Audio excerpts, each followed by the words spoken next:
Extrait numéro 18 du livre La mémoire des vaincus de Michel Ragon. Fuir? Mais comment et où? Les frontières étaient désormais bien gardées. Makhno n'avait pu y tailler une brèche que les armes à la main et au prix d'une hécatombe. Et si, par chance, il réussissait à passer du côté des pays capitalistes, Alfred Barthélemy ne serait-il pas considéré comme un traître, d'ailleurs condamné à mort par coutumance pour désertion? Rastreria. Il retourna vers Galina. Galina sans Alexis. Impensable. Il s'en alla trouver Alexandra Kollontai. Se préparant à cette rencontre en formulant bien ses accusations, il se jurait de ne pas revenir sans la promesse de récupérer son enfant. Il se voulait brutal. Dût-il offenser la Kollontai? Elle abusait de son ascendant sur Galina. Il lui ferait honte, lui démontrerait que ses théories, sa littérature sur les amours des abeilles, tout cela conduisait à une société monstrueuse, qui ressemblait si peu à cette grande dame charmante. Aberration d'intellectuel, se disait Fred. Elle comprendra.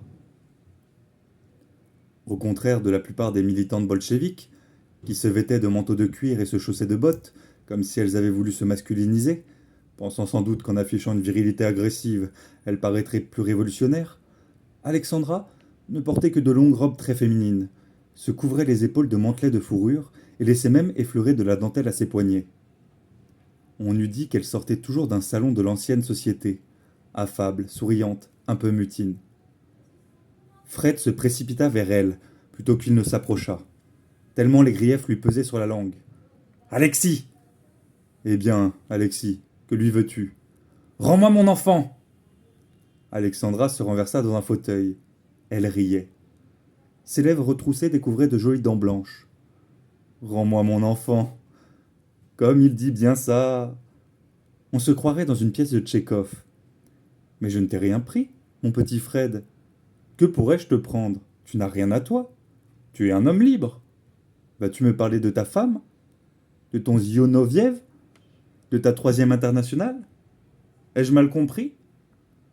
Que signifie ces titres de propriété? Mon enfant. Mais tu es un monstre, mon petit Fred. Dans un froufrou d'étoffe, elle continuait de rire en se tordant les mains.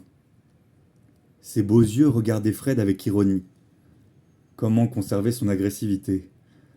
Alexandra retournait d'emblée la situation.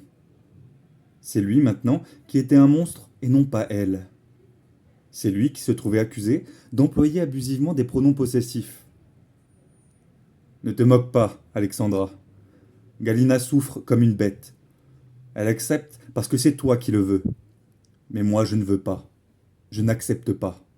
Le rebelle! J'aime te voir aussi tumultueux, comme un bourdon qui vole avec fureur autour de la ruche. À l'intérieur, les abeilles travaillent, les œufs éclosent.